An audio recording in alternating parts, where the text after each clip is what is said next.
அண்மைச் செய்தி.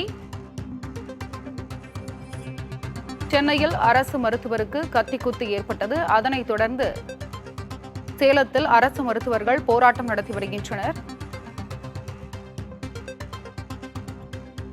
அரசு மருத்துவர்களின் பாதுகாப்பை உறுதி செய்ய வேண்டும் என்று அவர்கள் வலியுறுத்தி வருகின்றனர். தமிழகம் முழுவதும் உள்ள அரசு மருத்துவமனைகளில் அவசர கால சிகிச்சை மற்றும் உயிர் பாதுகாப்பு சிகிச்சையை தவிர்த்து அனைத்து துறை அரசு மருத்துவர்களும் காலவரையற்ற பணி புறக்கணிப்பு போராட்டத்தில் ஈடுபட்டுள்ளனர். அதனைத் தொடர்ந்து தற்பொழுது சேலத்திலும் அரசு மருத்துவர்கள் போராட்டம் நடத்தி வருகின்றனர். விவரங்களை வழங்குவதற்காக செய்தியாளர் மோகன்ராஜ் இணைப்பில் இருக்கிறார். மோகன்ராஜ், சேலத்தில் மருத்துவர்கள் போராட்டம் நடத்தி வருகின்றனர். அவர்கள் வைக்கும் கோரிக்கைகள் என்ன?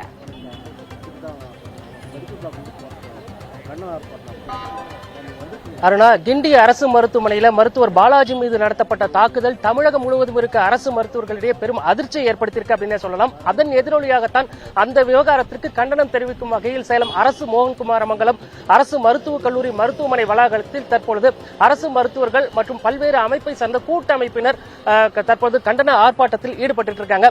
இவங்க என்ன மாதிரியான கோரிக்கைகளை வைக்கிறாங்க அப்படிங்கிறத அவங்ககிட்ட கேட்போம். டாக்டர் செந்தில்குமார் நம்மளோட இருக்காரு, அவர்கிட்ட பேசுவோம். ஐயா வணக்கம்.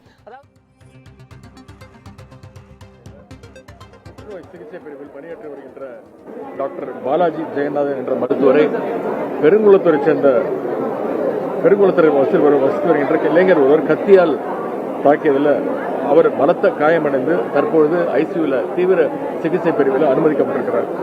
கடந்த மே மாதம் முதல் அந்த இளைஞருடைய தாயார் இந்த மருத்துவமனையில் புற்றுநோய் பிரச்சனைக்காக இந்த மருத்துவரிடம் சிகிச்சை பெற்று வந்ததாகவும் பின்னர் வேறு ஒரு தனியார் மருத்துவமனைக்கு அழைத்து செல்லப்பட்டிருக்கிறார்.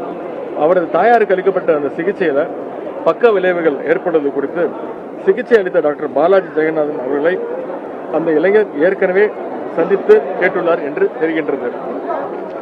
இந்த நிலையில் இன்று மருத்துவமனைக்கு வந்த அந்த இளைஞர் டாக்டர் பாலாஜி ஜெகநாதன் அவர்களை கத்தியால் குத்தியிருக்கின்றார். இப்பொழுது அவர் தீவிர சிகிச்சை பிரிவில் கண்காணிப்பில் இருக்கிறார்கள். தற்போது ஸ்டேபிளாக இருக்கின்றார். இன்று ஒரு 2-3 மணி நேரத்தில் ஒரு கான்சியஸ் வந்துருப்பாரு. மேலும் இதற்கான முழு விசாரணை மேற்கொள்ளப்படும். இந்த சம்பவத்தில் ஈடுபட்ட அந்த இளைஞர் காவல்துறையினரால் உடனடியாக கைது செய்யப்பட்டிருக்கிறார். இது மிகவும் கண்டிக்கத்தக்க, வன்மையாக கண்டிக்கத்தக்க ஒரு செயல். இந்த செயலில் ஈடுபட்ட அந்த இளைஞர் மீது கடுமையான சட்ட நடவடிக்கை எடுக்கப்படும். தமிழ்நாட்டில் உள்ள அரசு மருத்துவர்கள் அனைவர் மீதும் அக்கறை கொண்டது இந்த அரசு. அவர்களுக்கு தேவையான அந்த உரிய பாதுகாப்பினை கண்டிப்பாக உறுதியாக வழங்க வேண்டும் என்று நம்முடைய மாண்பு முதலமைச்சர் அவர்கள் அதில் தெளிவாக இருக்கின்றார். கண்டிப்பாக சட்டப்படி நடவடிக்கை எடுக்கப்படும்.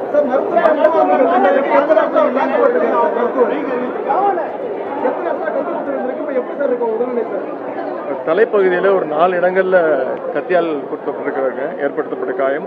அதேபோல் இடது கழுத்து பகுதியில் ஒரு காயம், இடது தோள்பட்டையில் ஒரு காயம், இடது காதின் மடலில் ஏற்படுத்த ஒரு காயம். எல்லாத்துக்கும் சிகிச்சை அளிக்கப்பட்டிருக்கிறது.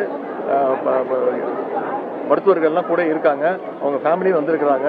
அவங்களுக்கு ஆறுதல் சொல்லியிருக்கிறோம். அவங்களுடைய அம்மா, அவங்களுடைய டாக்டர் மனைவி, அவங்க எல்லாம் மனைவி டாக்டர் நினைக்கிறேன், டாக்டர் தான் அவங்களும் வந்திருக்காங்க. அவங்க கூட இருக்காங்க.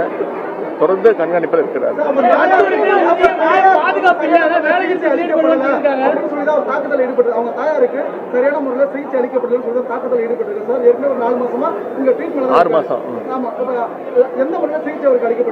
சரியான முறையில் தான் சிகிச்சை அளிக்கப்பட்டிருக்கு. ஒரு தனியார் மருத்துவமனை கூட்டு போயிருக்காங்க.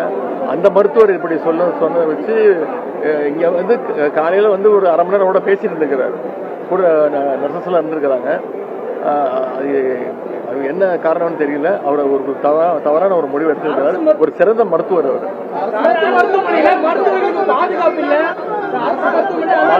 மாண்புமிகு முதலமைச்சருடைய அறிவுறுத்தல் பேரில் நம்முடைய மக்கள் நல்வாழ்வுத்துறை அமைச்சர் அவர்கள் அனைத்து மருத்துவர் சங்கங்களோட மாலை 3 மணி அளவில் ஒரு கூட்டம் நடத்திருக்கின்றாரு.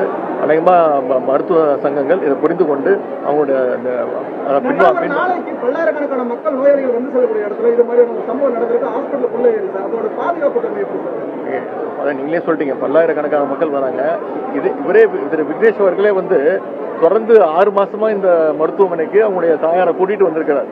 அதனால அவர் மேல எந்த விதமான ஒரு சந்தேகமோ, அவர் அந்த மருத்துவருக்கு கூட எது ஒரு டவுட்டோ எதுவும் வரல, பயமோ எதுவும் அச்சமோ எதுவும் இல்லை.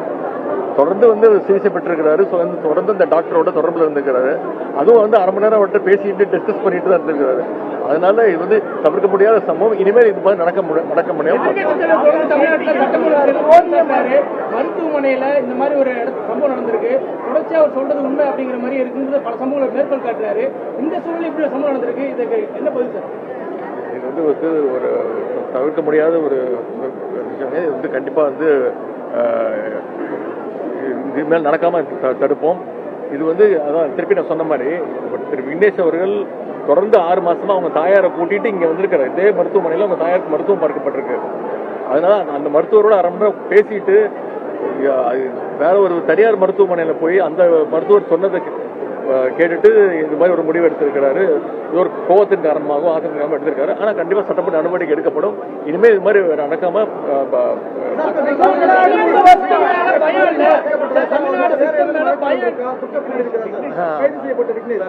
விசாரிச்சுட்டு இருக்காங்க.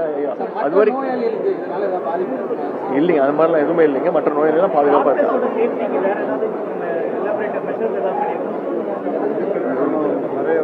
கமிட்டி போட்டு ஒரு குழு ஏற்கனவே சிஎஸ் தலைமையில் ஒரு நடந்து மேற்கு வங்கத்தில் நடந்த அந்த அசம்பாவிதத்துக்கு பிறகு தமிழ்நாட்டிலையும் எல்லா மருத்துவக் கல்லூரி மருத்துவமனைகளையும் மாவட்ட அரசு மருத்துவமனைகளையும் சேஃப்டி மெஷர்ஸை பொறுத்த வரைக்கும் ஒரு ப்ராஜெக்ட் ரிப்போர்ட்டை போட்டு கொடுத்துருக்கோம். எதிர்வரும் ஆண்டுகளில் அதை செயல்படுத்துவதற்குரிய நடவடிக்கைகள் இருக்கும்.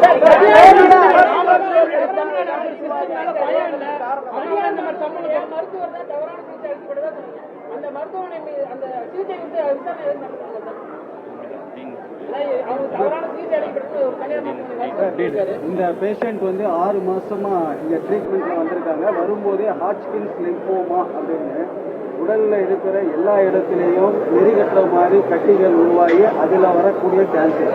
அவங்க வரும்போதே ஆஸ்பத்திரிக்கு ஸ்டேஜ் போய் அட்வான்ஸ் ஸ்டேஜில் வந்ததுனால அவங்களுக்கு கியூரேட்டிவ் ட்ரீட்மெண்ட் எதுவும் கொடுக்க முடியாது. அவங்களுடைய குவாலிட்டி ஆஃப் லைஃப்பை இம்ப்ரூவ் பண்ணி கொடுக்கறதுக்காக அவங்களுடைய தன்மையை பொறுத்து பாலியேட்டிவ் கீமோதெரப்பிங்கிறது தான் 6 மாசமா இங்கே எடுத்துட்டு இருந்தார். வரும்போது நல்ல விதமாக தான் வந்தார். இன்னைக்கு காலையில் வரும்போது நல்ல விதமாக தான் வந்திருக்காரு. அதனால அவர் மேலே எந்த விதமான எங்ககிட்ட எதிர்பார்ப்பும் இல்லை. அவர் இந்த மாதிரி செய்யக்கூடியவர் அப்படிங்கிறதுக்கு அரை மணி நேரம் அந்த டாக்டரோட டிஸ்கஸ் பண்ணியிருக்காரு.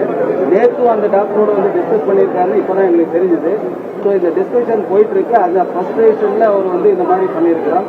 ட்ரீட்மெண்ட்ல பொறுத்த வரைக்கும் ஹாட்ச்கின்ஸ் லிம்போமாக்கு ஸ்டேஜ் 5ல என்ன விதமான ட்ரீட்மெண்ட் இன்டர்நேஷனல் லெவலில் கொடுக்க முடியுமோ அதை மெடிக்கல் ஆன்காலஜி டிபார்ட்மெண்ட்டில் நல்ல முறையில் தான் கொடுத்துருக்காங்க. அதில் எந்த விதமான இல்லை. கேன்சருங்கிறது ஆரம்ப காலத்தில் ஆரம்ப அறிகுறியோடு இருக்கும்போது வந்தால் கியூரேட்டிவ் ட்ரீட்மெண்ட்டு கம்ப்ளீட் கியூர் கொடுக்க முடியும் அப்படிங்கிறது ஒரு சில கேன்சருக்கு உண்டு. இவங்க அட்வான்ஸ் ஸ்டேஜில் வந்ததுனால எல்லா அட்வான்ஸ் ஸ்டேஜ் கேன்சரையும் நம்மளால் கியூர் பண்ணி கொடுக்க முடியாது. ஓரளவுக்கு அவங்களுடைய வாழ்வாதாரத்தை இம்ப்ரூவ் பண்ணி கொடுக்க முடியும். அவ்வளோதான். இன்னும் அந்த அம்மா உயிரோடு இருக்காங்க. இன்னும் அவங்க வெளியில் போய் ஒரு ப்ரைவேட்டில் ஒரு ட்ரீட்மெண்ட் எடுத்திருக்காங்க. ட்ரீட்மெண்ட் எடுத்து ஆக்சிஜன் டிபெண்டாக தான் இருக்காங்க. என்ன அப்படின்னா அவங்க நோயின் தன்மையை கருதி அது பரவி மற்ற இடத்துக்கு பரவி நுரையீரலை பாதிச்சதுனால அவங்க வீட்டில் இருந்தாலும் ஆக்சிஜனில் தான் இருக்கக்கூடிய சூழ்நிலை. அந்த மாதிரி இருக்கும்போது இதை எல்லா கேன்சரையுமே பரவாமல் தடுக்க முடியும் அப்படின்னா அது டாக்டராலேயோ யாராலேயும் மனித பிறவி யாராலேயும் அது முடியாது. ட்ரீட்மெண்ட் புரோட்டோகால் என்ன ஃபாலோ பண்ணணுமோ அதில் கான்ட்ரடிக்ஷனே கிடையாது. கரெக்டான ட்ரீட்மெண்ட் புரோட்டோகால் வந்திருக்காங்க. இங்க நிறைய மருத்துவர்களை கடந்த 6 மாசமா பார்த்திருக்காங்க. ஆனா ஏன் பர்டிகுலரா மருத்துவர் பாலாஜி மட்டும் ஒரு காரணம் சார்? அப்படி இல்லைங்க. அவர் தான் அந்த டிபார்ட்மெண்ட்டோட ஹெச்ஓடி. அவர் அசோசியேட் ப்ரொஃபசர். அவருக்கு என்ன அப்படின்னா ஓமந்தூரார் மல்டி சூப்பர் ஸ்பெஷாலிட்டி ஹாஸ்பிட்டலையே 7 இயர்ஸ் அவர் இதே சிங்கிள் மெடிக்கல் ஆஃபீஸராக இருந்து ஒர்க் பண்ணவர்.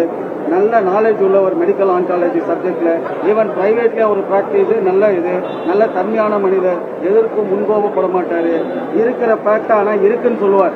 அப்பா உங்க அம்மாவுக்கு இது மாதிரி புற்றுநோய் பரவி நுரையீரலை பாதிச்சிருக்குங்கிறத மறைக்காம வெளிப்படையா சொன்னதே பெரிய இது.